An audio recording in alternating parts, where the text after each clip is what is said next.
We're live. Hello, Smart Money Tree podcast listeners. Welcome to this week's show. My name is Kirk Chisholm. I will be your host, and today I am joined with my good friend Doug Hagren. Hey, Doug. Good morning, Kirk. Nice to see you again. Yeah, you too. You too. We also have another special guest. We have Kelly, the tax leprechaun, who's here to give us some tax tips for the tax season here. So, how you doing, Kelly? Peace in, Doug. Doug and Kirk, how you doing? Doing good. We're doing good. Well, we wanted to bring Kelly in the show because it is officially tax season, and I think we can all kind of run for the hills. And I know pretty much for the next month and change, we're all going to be struggling to get our taxes in on time. So, Kelly, why don't you give us your tax tip for the week, and maybe we can get to know you a little better. All right. Well, the first tax tip I'm going to give you, it's a really complicated one. And it's going to take a lot of time to explain it. And you got to be a tax genius to articulate this one. So, are you two ready? You think your audience can handle it? They're pretty smart, Kelly. I'm sure they can handle it. I'm a little intimidated, Kelly, but I think I'll get through this. Doug, with all those cool charts back there, I think you should be able to handle this one. I'm not sure. Fingers crossed. Fingers crossed. That wasn't finger up, was it? Was that crossed? No, that's the blur session. There's my fingers crossed. There it is. Okay. Here's the tax tip, boys. You ready? Don't file your taxes too early. Interesting. Why is that, Kelly? Now, why is that? I'm glad you asked. And I'm dead serious. I'm not trying to be over the top Irish humor here. Dead serious. Here's why. Especially your audience, Kirk, they got 1099 dividends, they got capital gains, they got RSUs, they got a lot of stuff going on frequently. If you're W-2, go ahead and file. But frequently, taxpayers with a lot of stuff going on, they don't get all their tax documents, and if they rush to file, half the taxpayers in your audience are kind of like, okay, I'm going to file an extension, then I'm going to file ultimately October 15th, right? That's half. The other half, everybody wants to be timely, so they kind of get it out there early. Some people just want to get it out of the way, and then what happens is they have to amend their return, or they don't amend it. They missed a dividend. They missed capital gains. There wasn't if you've got stock options, there might be an amended return or an adjusted tax document sent out. And it's better just to hang out. Let it happen. You got plenty of time. Don't rush in there, because the worst thing you can do, frankly, is not report some income that you got, because IRS matches. That's real easy. They just match it up and send you a letter, bam. And then it's a pain to have to deal with. Just be patient. Wait till you get all your documents. You'll see things that you never thought. Like, oh man, I'm glad I didn't file that. Oh, I opened that account there. That kind of thing. Hang out. Don't file too early. Kelly, I got to say, I appreciate that. And I can't tell you the number of people that I've worked with or talked to every year that, we're not even to the mid-January, and they're just like, where's my tax documents? I need to file, we got to get the file, like trying to get the stuff to my CPA. And half the time it's not, for clients like you're talking about, this isn't even, this isn't 1099 dividend, retirement, distributions. We're talking about taxable accounts, which most of the time brokerages, they have a due date to prepare that by the end of February. So it's not even done by January 15th. And a lot of times, depending on the investments, you'll see that they'll say, look, we got an IRS approval to extend this 1099. We'll put out basically a what's the word I'm looking for? A rough draft of it, right, by February. Yeah. But they'll have permission to extend, and you won't get the actual final 1099 until March, April. And people freak out. It's like, well, I gotta file by April 15th. Listen, no, you don't. Yeah. I have filed an extension personally since I was 22 years old. Yeah. It's easy. File the extension, get them stuff like now.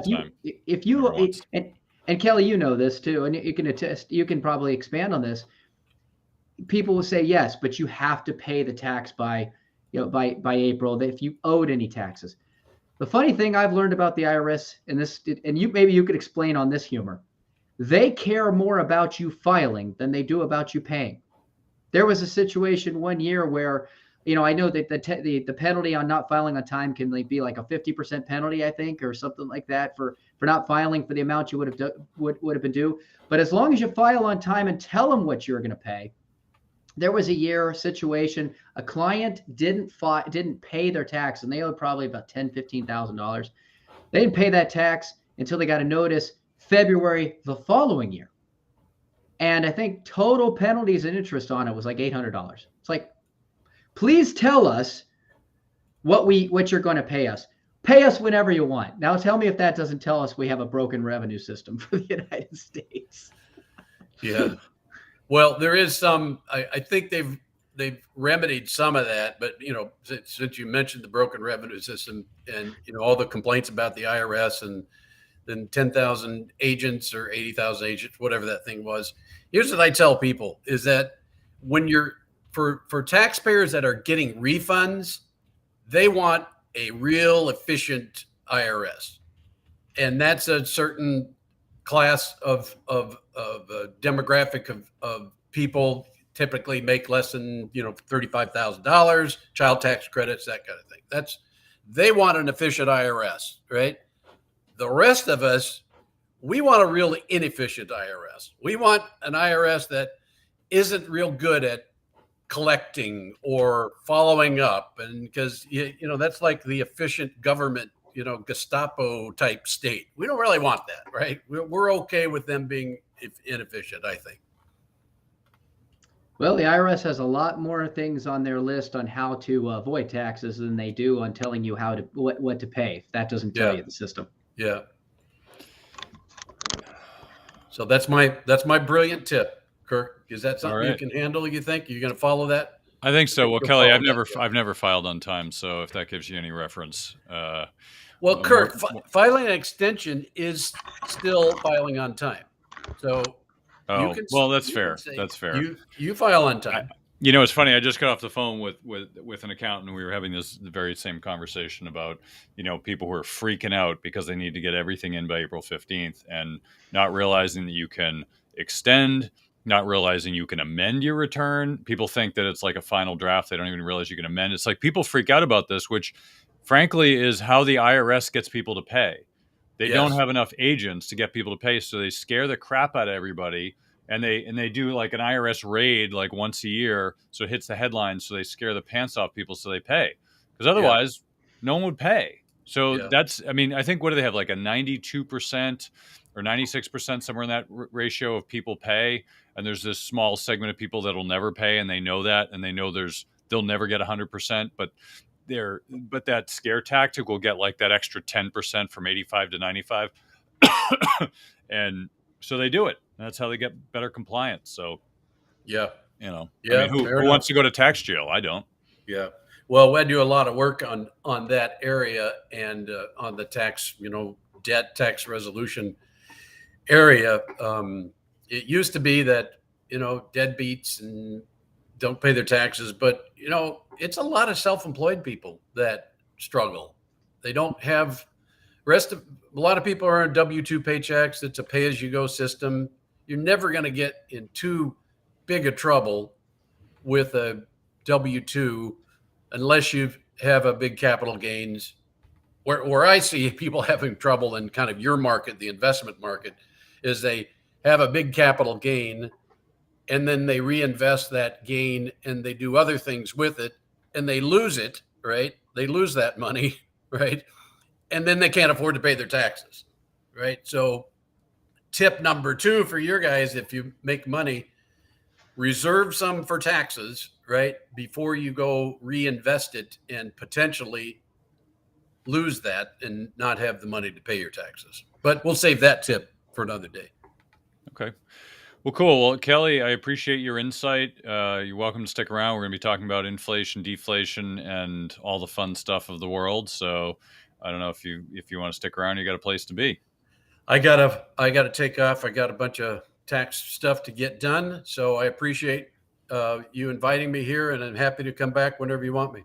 Yeah, well, I'd love to have you back on every week, just for a good 10 minutes, just to see what's going on in the tax world. I know people have to deal with this, and if nothing else, you can teach our listeners a thing or two. So thanks. Happy to do it, unless your audience says don't bring him back, leave him out. I think if you bring a pot of gold, Kelly, I think you'll get them back. So I think you're good. All right. Cheers, boys. Peace out. All right. See you later, Kelly. Yep, take care, Kelly. Yep. All right. So, well, that was good. That was good. I think that was a good tip. And I think, as we kind of get into tax season, we'll bring Kelly on. We've been getting a ton of questions about taxes. I know taxes is the most boring topic we can imagine. If we really wanted to turn listeners off, I think everyone's turned off their earphones by now, Doug, but we're going to do our best. So well, he kept it short and sweet enough that it probably kept him around. But yeah, no, you start getting into those taxes things, I'm about to turn myself off, especially when I start looking at what they're trying to change where I live. But yeah, I mean, Kelly's pretty sharp, so I think anyone who wants to get tax advice, Kelly's he's one of the people I lean on for when I have questions. So, but we'll have him back on. So let's dive right into the headline today was about deflation. Now, I want to start this off because you're probably listening to this thinking this guy has lost his mind. He's talking about deflation. We're worried about inflation. The Fed's raising rates. What is this guy talking about? Well, let me explain. So no one's been worried about inflation until about last year. Even though we had high inflation in 2021, about mid-year, people didn't worry about it because they thought, oh, it's transient, right, Doug? Remember that? It was transient and it's going to go away. Well, it turns out it's no longer transient, unless you think transient's like 10 years. Maybe that's transient. But the point is we all have this mental model of how things work. And that mental model is actually derived from the news and from people who are creating narratives for us. And we think that's the truth. Well, that's not the truth. That's a narrative. There's a difference between truth and narrative. And most of us don't know the difference. Now, I don't mean to demean the listeners of the audience because we all do it. It's human nature. I do it every day, right? You hear something and you're like, oh, it must be true. Well, we don't know if it's true. We're just accepting it as true, right? The teacher told you something. Oh, it must be true. A professor told me. My boss told me. My wife told me. Whatever. People tell you things all the time and you assume it's true. But it's not true. It's a narrative or it's a perspective, right? So if my kids tell me something, I get one perspective. I talk to my wife, I get another perspective. I talk to the kid's teacher, I get even another perspective. So there's all these different perspectives, and we try to create what we think is true based on those perspectives. Now, we might weight some perspectives more than others, right? We might weight the Federal Reserve Chair's opinion more than some anchor on a news show who doesn't even know the first thing about economics. We might weight that more, but should we? I don't know. It depends. Is the Federal Reserve trying to create a narrative, or are they trying to tell the truth? Well, I would say 99% of the time, they're creating a narrative. It might also be true, right? And I'm not saying they're lying. I want to be very clear about this because people get confused in where I'm going. Creating a narrative is not necessarily about lying. You could create a narrative and it could be 100% true. But the idea is to create a narrative because you're trying to tell a story and you're trying to basically influence people in a certain direction. Now, I think the Federal Reserve has been very clear in the past 12 months about their direction. We have inflation and we want to destroy demand. They don't say we want to send us into a recession. They don't say we're trying to beat inflation, although they have said that a little bit. What they say is we're trying to destroy demand, which means they're trying to send us into recession. Destroying demand effectively will bring down inflation. That is what they're trying to do. They've been very clear. And their intentions have been clear. They're going to keep raising rates as long as they have to destroy demand. Well, they haven't done that so far. And we've seen that in the statistics. And I'll let Doug get into that a little bit. But the point is creating that narrative is one of their main jobs. Now, they've been talking about how we have to beat inflation. But the reason we wanted to bring up deflation is twofold. One is that we can have inflation and deflation at the same time, which will probably swirl your brain around a little bit. Conceptually, that doesn't make sense. How can we have both at the same time? I'll get into that in a little bit. But I also want to point out that getting inflation right now and getting deflation later are two totally separate things. Right now, we have 6.5% inflation. And for reference, because I know a lot of our listeners don't believe the CPI, I'm not even going to get into that, right? Maybe it's true, maybe it's not. It's irrelevant, right? But the fact is the CPI is dropping according to, and that's all we have to go on. We can come up with numbers. We can make up our own numbers. We can use shadow stats. I'm not discounting any of that, but we have to use some number. So we're going to use this number for the sake of example. The CPI went up to 9.1. Now it's at 6.5. That's a big drop, right? And you could argue, well, things are still going up in the store. My avocados are up 20%. My eggs are up 300%. Yeah, but we don't live off eggs alone. How much is your toilet paper now, Kurt? I don't know, but it's going to be really expensive to toilet paper my neighbor's house. So I'm going to hold off until things get cheaper, Doug. So if you're wondering why no one's TP in your house, that's the reason. And if we want to really go back on our conversations, how much is heroin? But that was you got to bring it up now. Got to bring it up now and then, since that's come up in the past in our conversations randomly. So thanks, Doug. Taking it dark on a Friday. Thanks, Doug. It's the only day to take it there. Okay, that's continue. Right. So, all right. So going down this path. So the deflation comment. So we can have inflation, deflation at the same time, but I would argue that we could possibly have deflation by the end of the year. Now, I want to hit on a few terms because you probably get a little confused. Inflation is when we have positive inflation. We actually don't call it anything else other than rising inflation, or people refer to it inflation if it's increasing, oddly enough. But when we have inflation and it's declining, they call that disinflation. So it's weird they have a term for that, but not rising inflation. So they have disinflation when inflation is dropping but still positive. And then we have deflation when it's negative. So right now we have disinflation when inflation is dropping. What I'm predicting is deflation by the end of the year. You might say, well, how's that possible? How can we go from inflation to deflation in such a short period of time? Well, I'm going to tell you. So here's an example of why we could have deflation by the end of the year. I'm not saying we will. I'm saying it's possible, and you have to keep this in mind because it will change the way you look at the markets, which is exactly why I'm bringing it up. Here's the thing. Here's the composition of the CPI in the U.S. Housing, 42.1% of the CPI is made up of housing. 17.4% is transportation or energy. Food and beverages, 15%. I have no idea how that makes up 15% of the CPI, but we're going to go with it. Medical care, 7.3, recreation, 6.1, other goods and services, 4.5, apparel, 3.3, education, communication, 3.2. Education, I don't know how that makes up 3.2. Anyway, point being is 42% of it is made up of housing. Transportation or energy, 17%. That's a total of approximately 60%. And then if you include some other things in there, well, college is always high, but let's just say it's close to 2/3 of the CPI is made up of housing and energy prices, and then there's a little bit extra in there, which is always high. Right? So you might think, well, crap, that's really high. Housing is through the roof, and transportation energy prices are really high. Yeah, but are they increasing? No, they're not. Housing is dropping, and we're going to share that in a little bit in the show. Housing is dropping. Energy prices are dropping. You might think, well, we got all these problems with energy. They should be going through the roof. Yes, they will, but not necessarily in the short term. They're going down. And then you have everything else. So right now we have 2/3 of the CPI that is dropping. That would allude to the fact we would have a negative inflation rate or deflation. Highly possible. The prediction this year that we read last week, 10 to 20% drop in housing. Well, if you have close to half of the CPI is going to go down 10 to 20%, the rest of it has to be really high to offset that.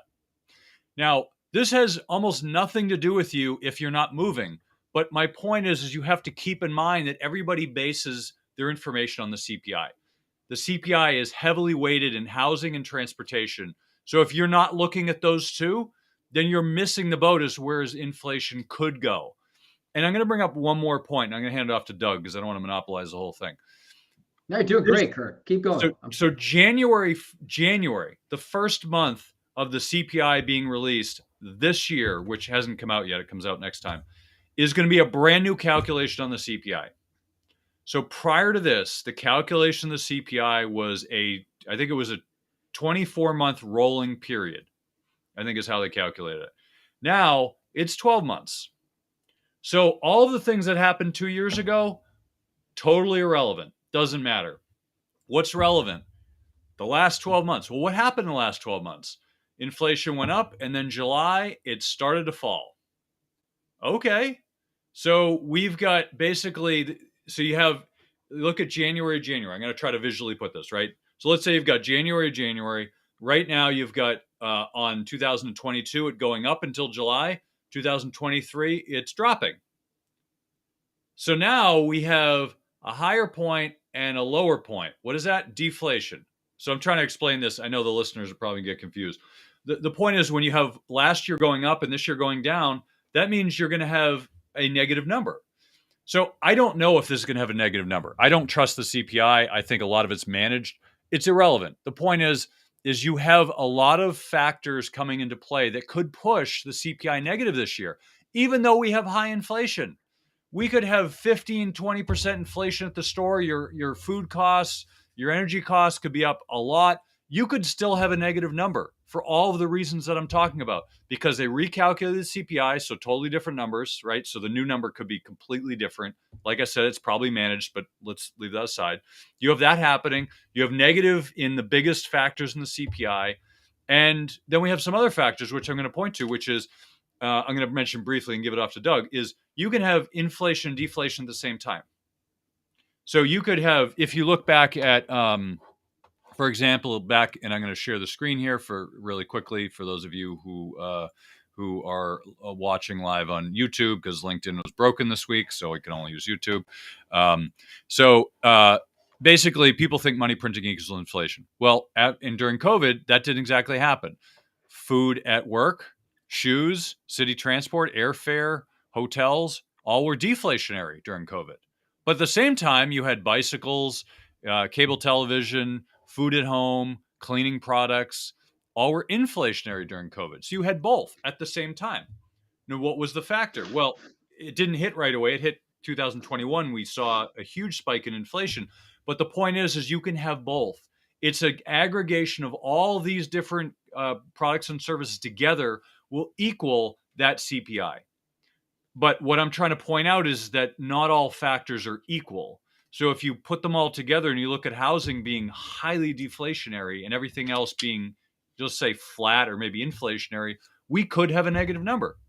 So keep that in mind. I'm pointing this out not to predict we're going to have negative inflation, although it's probable that we could get to that point.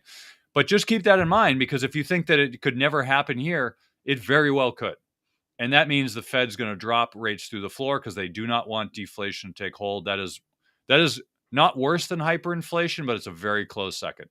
They do not want deflation to take hold in the U.S., and it's possible that could happen because we have the bullwhip effect.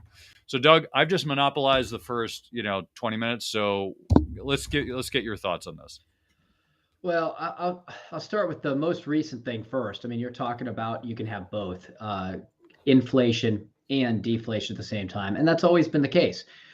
If we go back several years ago, and I don't have the numbers exactly in front of me, but if we were to take a look at what the cost, what overall inflation was, and let's just say at that point in time, they were estimating inflation to be, plus or minus above 3%, right? So it's probably close. At that point, it might have been 2.5%, and everybody's telling us, hey, there's no inflation right now, or very limited reasonable inflation. Well, that just depends on what you're trying to buy. So what was really going into that number? Well, if you were, you mentioned college, right? So if you're trying to go to college, was that 3% or 2.5% inflation? Absolutely not.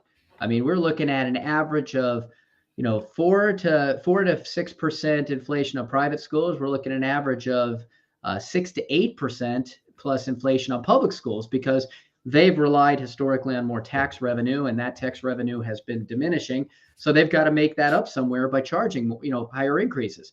How about food? I mean, food has been egregiously increasing at egregiously expensive rates for years. I mean, we talk about how expensive eggs are right now. That's kind of the running meme joke, is looking at eggs. And I actually saw a video, which is pretty funny. It's got the, the 90s hip hop, tune playing in the background. The guy goes to his fridge. He's making a recipe. He opens it up and there's a gun safe in his fridge.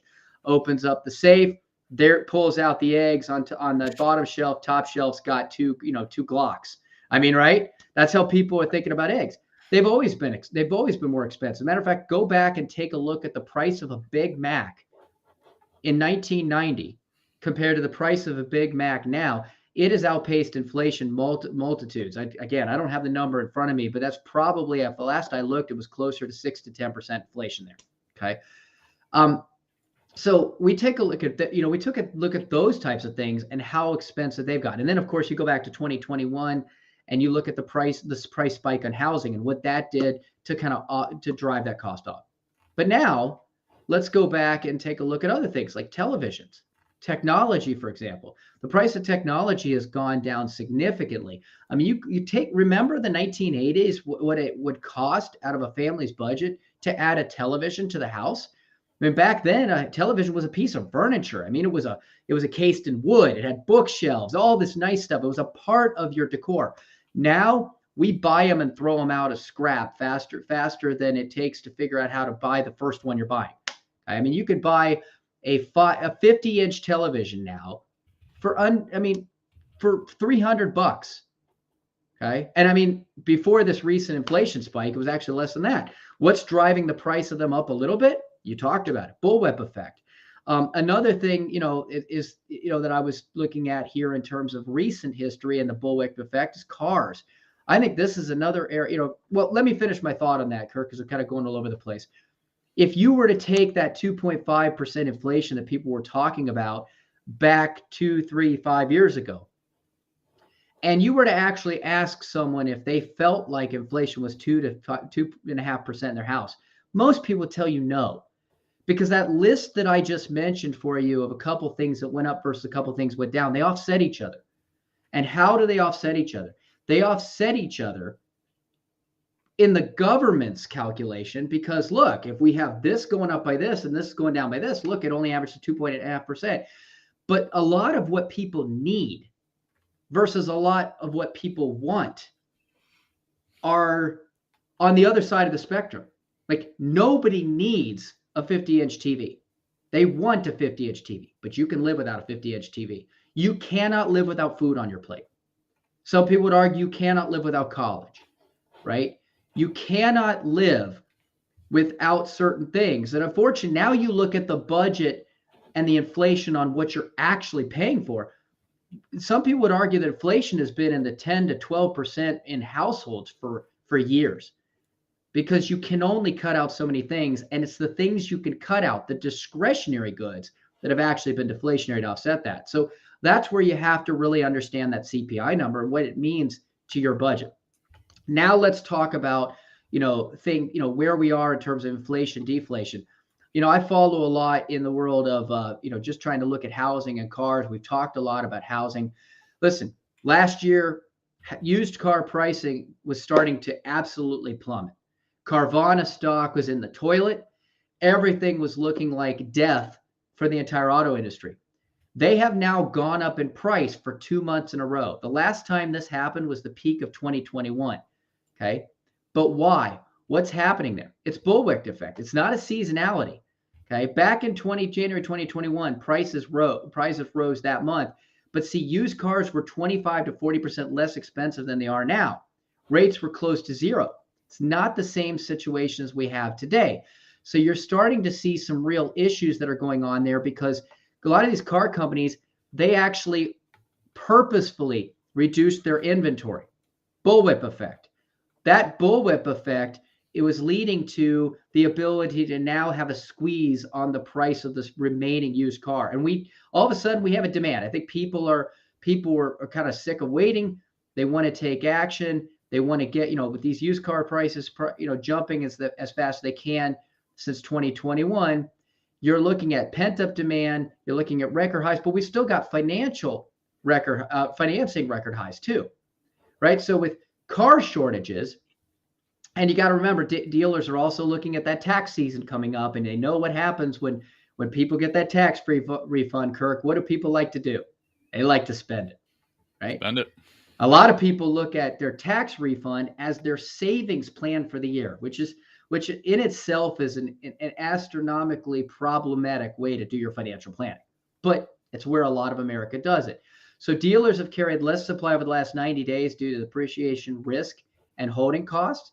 That's a self-induced car shortage. That's actually a stagflation effect, Kirk, right? Because we've got the inflation is occurring, but it's based on a limited amount of supply. Well, now you check forward here. Now I want to look at what you said. It's like we can go from inflationary to deflationary. I want to talk Ford for a second. Ford has been dealing with some really, really big issues. Okay. So the stock is in shambles. And then, by the way, I get a lot of this stuff from a gentleman that's in the industry. If we'll look him up to give credit where it's due, at car dealership is his Twitter handle. But the Ford Company U.S. average transaction price for Q4 2022 actually was rising, but their sales is in absolute decline. The last time that their sales fell below 500,000 units in a quarter, you want to take a guess on that, Kurt? I would say a few decades ago. Well, a little short than that. 6 years ago. 6 years ago. So they only sold 479 units in Q4 2022. Okay, so they're getting eaten up by other competition like Tesla, right? So recently Tesla just cut their new cars by 20%, but Ford can't afford to do that. They've got really slim margins. So what are they doing? Well, they're taking, usually what happens is when a company's trying to sell something, they want to boost incentives for consumers. They're not. They're slashing their incentives by almost 56%. Their supply chain is a mess. They have deeply entrenched issues. Volume targets aren't where they are. Cost is too high. They just lost $2 billion last year. Okay, $2 billion. So guess what's going to happen? We get past tax season. We get past the refunds. And all of a sudden, people don't have the cash anymore because costs are going up everywhere else. We start to get to a situation where people aren't going to buy those luxury goods like cars. They're not going to have the money to do it. Interest rates are really high. So what we're still seeing is that inflation that's being caused a lot of what we talked about before, the bullwhip effect. But we've talked about this before, Kirk. The problem with the bullwhip effect is you have to have some sort of inventory to keep consumer demand, right? This is where Procter & Gamble was looking at diapers. I can't remember if they're behind Love's or Pampers, one of them. But they were looking at this. This is how this started. This bullwhip effect started when they were looking at how many diapers to have available, how to think, how much supply should we keep on inventory. The auto dealers are dealing with this too. Extremely expensive to sit on inventory. But now we have another problem.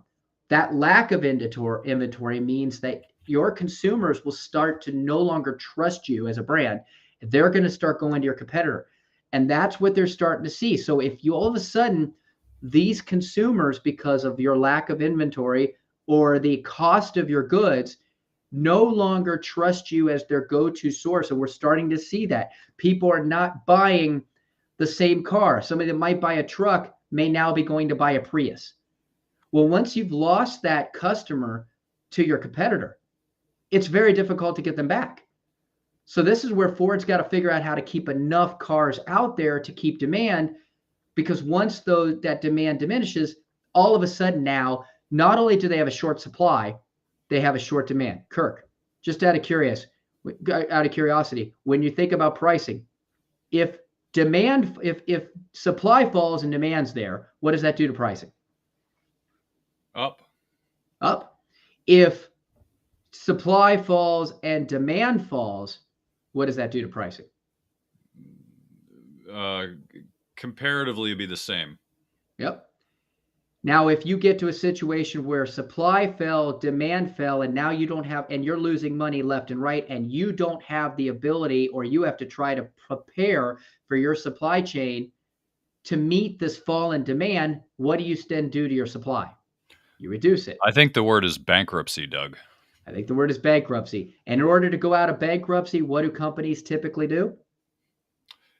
Well, they file bankruptcy. They get rid of their debt, like the automakers have done, and then they liquidate a lot of their inventory at discounted prices. Yep. And if you liquidate your inventory at discounted prices to do whatever you can to sell, welcome to deflation, right? All of a sudden, the cost of those goods. So now we're looking at Carvana in financial trouble. We're looking at Ford in financial trouble. Carvana stock, one of the hottest stocks of the year, by the way. Here we are getting into the world of stonks, meme stonks, and short squeezes again. What an amazing way to start the year to make money in completely worthless crap. But that's what's happening. It's not like Carvana's outlook has improved at all. They have an incredible amount of supply. But guess what Carvana started doing this month? Overpaying again for used cars so they could have supply to sell. When all of this starts to crack, if you look at a balance sheet, and I'm not just talking a single company's balance sheet, but you look at an economic balance sheet, and all of these things start to lose stability, and you can't keep those plates spinning and spinning and spinning, then we move into the potential for recession, and that's deflationary, because at that point demand drops like a rock. Yeah, so there's a few points here, and we're probably confusing a lot of people, but I think we want to throw this out there so you all can understand this.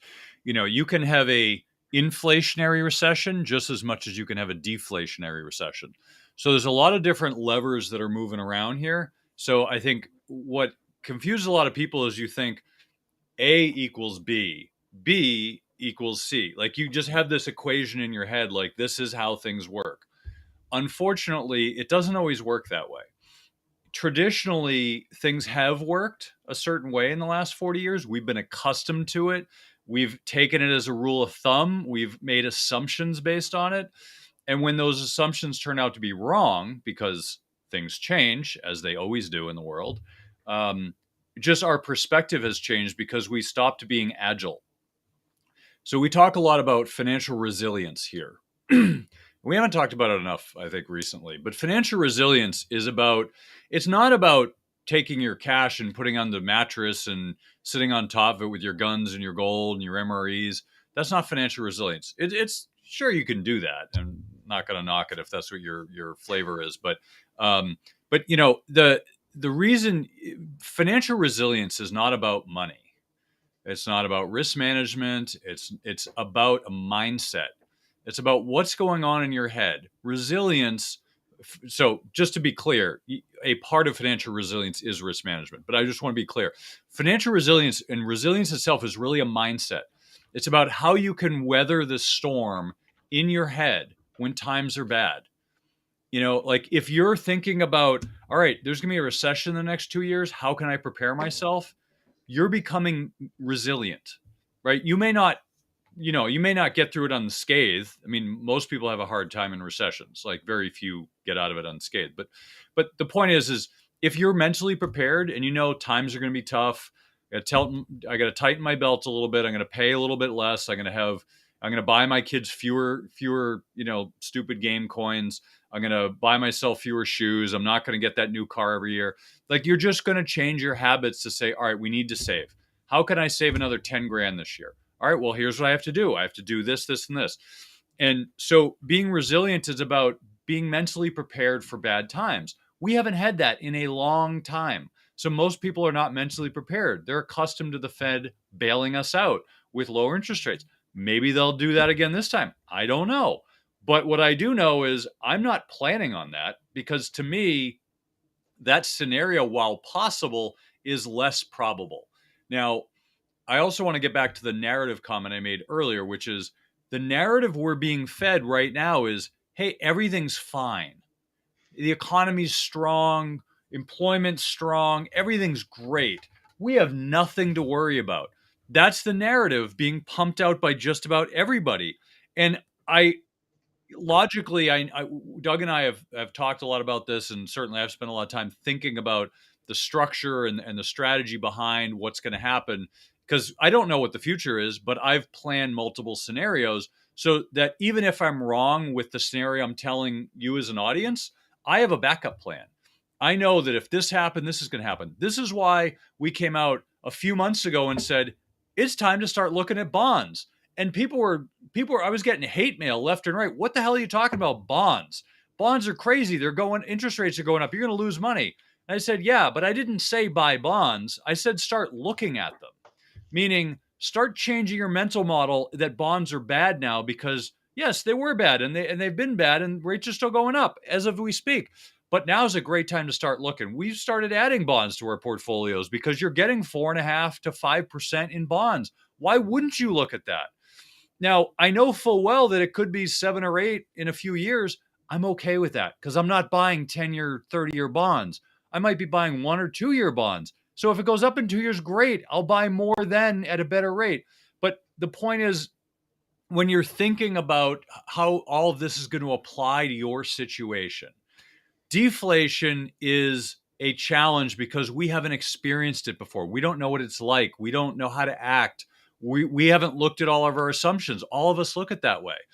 I've spent most of last year and a good part of the year before just thinking, not even coming up with strategies, just thinking about all the implications based on where we are and realizing that we're screwed in many ways. And it doesn't mean that the world's going to implode. It doesn't mean the US is no longer going to be the reserve currency. I hear that all the time. And I think, well, that's a good narrative. I think it's bunk because who's going to replace us? There's nothing to replace us. It's not going to be gold because not enough people have gold. It's just all the narratives sound good on the surface. But when you dig in, you realize that's not going to happen. Something will happen, and we can't, probably something beyond our comprehension because it's going to be something new. But anyway, getting back to it. So what Doug said is like Tesla, right? So Tesla just dropped their cars by like 10 grand.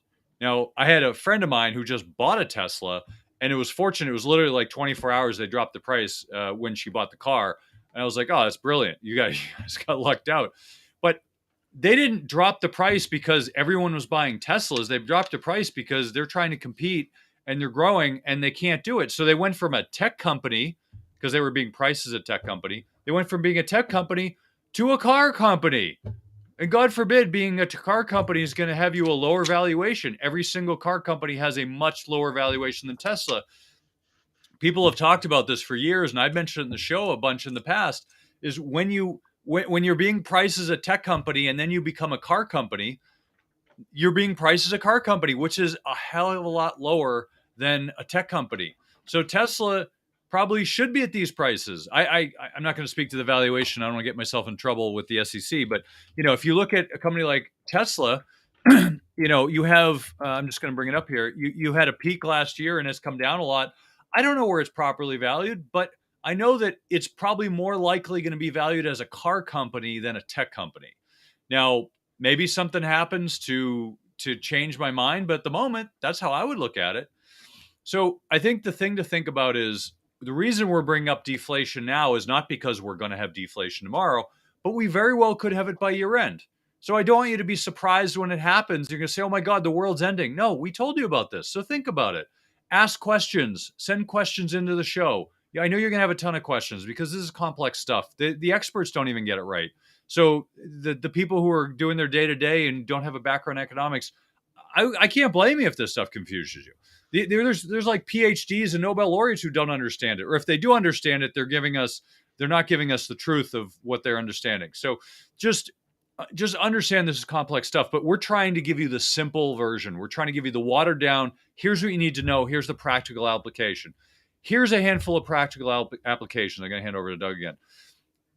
Look for stuff to buy, right? Have a pile of cash sitting on the sidelines waiting to buy.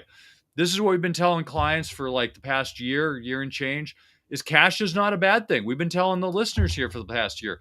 Cash is king. Cash is not trash. It's king. If you have a pile, good example. I don't need to buy a new car. I want one, but I don't need one. And if Carvana went out and dumped their whole inventory in the market and depressed it, and I could get a used car for 50% discount, I'd have a third car. I don't need a third car, but I'd buy it and I'd wait a little while till the car market sorts itself out, and I'd either sell my other one or sell this one. But the point is, it's kind of hard to pass up good deals. If you have cash, you can do that. If you don't have cash, you can't.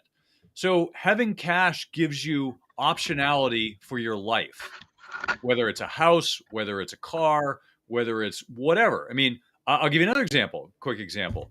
Private schools. So private schools, I send my kids to private school because it's just something I feel strongly about. And, I know before COVID, a lot of them were having trouble finding students because, it wasn't a thing. And when COVID happened, everyone flipped out because public schools were a disaster. I'm not saying the teachers are great people, but the problem, the teachers unions, the unions themselves, the system, it was a complete disaster. The private schools couldn't get enough applications. There were so many people applying to private schools because parents were just done with the public school system. They're like, I can't do this. I can't homeschool my kids because the schools are a mess. I'm going to send them to private schools. The private schools are great. They took kids in. I mean, they were better prepared. I mean, no one was really prepared, but they were better prepared. But all of a sudden, you got this big influx, this wave of new applicants. So now they can start raising their prices. I guarantee you, when you go into recession, people aren't going to be able to afford it, and now they're going to find it hard to find people. So maybe they have to lower their rates. But this is all economics. This is a petri dish in the global world of economics, and this is how things work.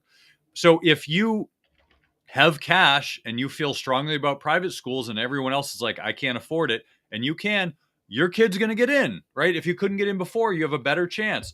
So cash is really important in recessions. And I know you're going to lose money to cash if you're in inflation. I know that's going to happen, but you can make it up on the edges. If the markets drop 50% and you've got cash, you can buy in and just wait. At some point, the market will go back and you can make up all of that inflation that you lost and then some by making another 50 to 100% because the market went up. Look at history. Look at examples of when this happened. There are plenty of examples, even in the last 20 years, 2008, 2020, all these examples. Look at it and learn that cash is a great thing. And I don't mean have 100% in cash. I mean, have enough cash where you can buy. It would have been great to buy crypto in December 31st, and some of this stuff's up like 50, 100% in the first month of the year. I'm not saying that's going to continue, but if you had done that, you would have looked pretty smart. So just understand the value of things and understand that we're bringing up deflation not because it's going to happen tomorrow, because it's going to happen in the near future. And if you're surprised by it, it's because you weren't listening to the show. So Doug, give us your kind of final thoughts here, and then we can wrap it up. Well, yeah, Kirk, I think, what you're saying is something we've harped on many, many times, is that people get too caught up in what kind of returns they can make immediately right now. Okay. They get, so based off of that, they look and say, well, I haven't, I've bought this and I haven't made any money right now, so it must be a bad holding. Patience is a problem in investing. Patience has to be something that if you're going to get into investing, you have to have patience. You have to have what we call an EQ, an emotional quotient about it. Okay. Instant returns is something that is driving a lot of the speculation in the market, and it's driven a lot of people, unfortunately, into financial ruin. Just imagine all the people that shifted everything they could. I've heard the horror stories of people taking all their home equity out, people taking and liquidating their 401ks to try to throw all their money into cryptocurrency early to middle of last year, and right before it started to decline and lose 50% of value. Now, will it come back? Maybe, but unfortunately, this desire to have and solve all of your financial problems through the greatest return you can get, unfortunately, leads more often than not to financial problems.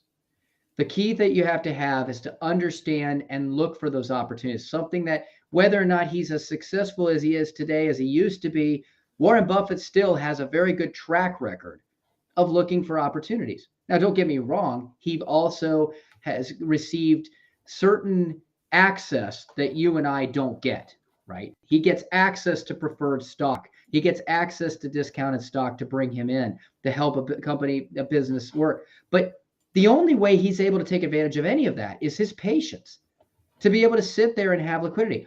People have mistaken dollar cost averaging for being able to have the opportunity to truly go in and buy low. And if you buy things low, they're not going to pop in immediately. Sometimes they will. Sometimes if you know something is completely undervalued, but successful and as an opportunity. It may take a long time to recover. One of the best investments you could have had over the past couple of years is waste management. You can go back several years to where waste management was a dog, a terrible holding. Nobody wanted to be in it because guess what? I don't know about you. Is trash sexy? God, no. But trash became an incredible opportunity for profit, especially when we were all sitting at home and had a lot of waste to get rid of. Okay. So here's the thing. If you had the cash to see that waste management, which was completely profitable, but had unfortunately not a good stock value anymore, might have been a good buy. But the key comes back to access to capital, having access to capital. Doesn't matter if it's cash, doesn't matter if it's being able to borrow at low rates at the right time against collateral. You've got to be able to have the flexibility and you've got to be patient. If I can stress one thing about what we're talking about here is don't get caught up in the emotions of what you're seeing, of what you're reading, of quick returns that can often lead you to take on more risk than you need to.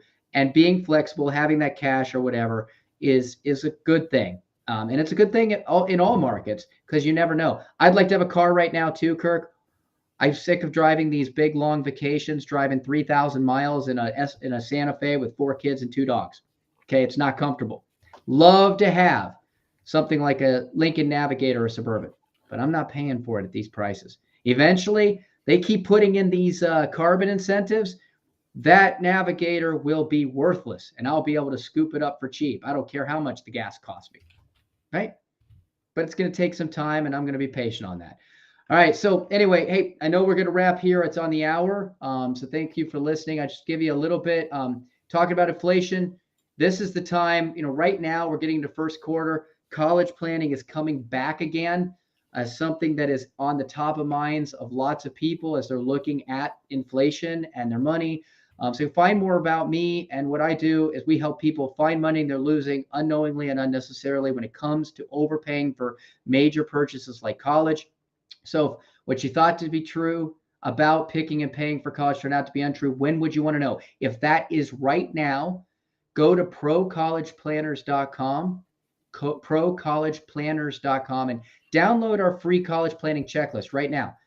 Key funding data for 2022, 2023. Figure out, learn some ways that you right now can help get the cost of college. Remember, it's not the best college you're looking for. It's the best college for your child at the right price. Procollegeplanners.com is a good resource to start for you to begin to shop as a smart and savvy consumer for college, get the price down, and learn how to pay for it the right way. Great. Well, Doug, thanks for joining us on the show. Always appreciate your insights. And college is something we're going to be talking certainly a lot more about. So, but that's the show for this week. Thank you again for joining us, Money Tree Investing Podcast. My name is Kirk Chisholm, Wealth Manager of Innovative Advisor Group. We don't just manage your wealth, we make your life better. You can find more about me at innovativewealth.com. And of course, you can find me every week here on the show. Please subscribe to the podcast on the podcast app of your choosing. You can also check out our show at moneytreepodcast.com. On our website, you'll have access to the show notes, resources, and the archive shows. Also, we're now on YouTube, so please check out our YouTube channel. When you're there, please subscribe and leave a comment. Lastly, please leave a show rating and comment on the podcast app of your choice. Oh, and don't forget, do your own research. This show is for informational use only. We're not telling you what to think, merely how to think about investing. We're also not selling any products or services, so do not consider this advice. If you're having any problems with the show, I blame Putin. Please send some emails and express your feelings to him. Also, as you know, we had problems with LinkedIn, so you can blame LinkedIn as well, because I know it wasn't my fault this week.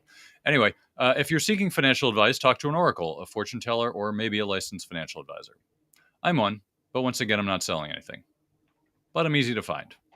Have a great week ahead, and remember, no one will care about your money like you do. So invest in your life.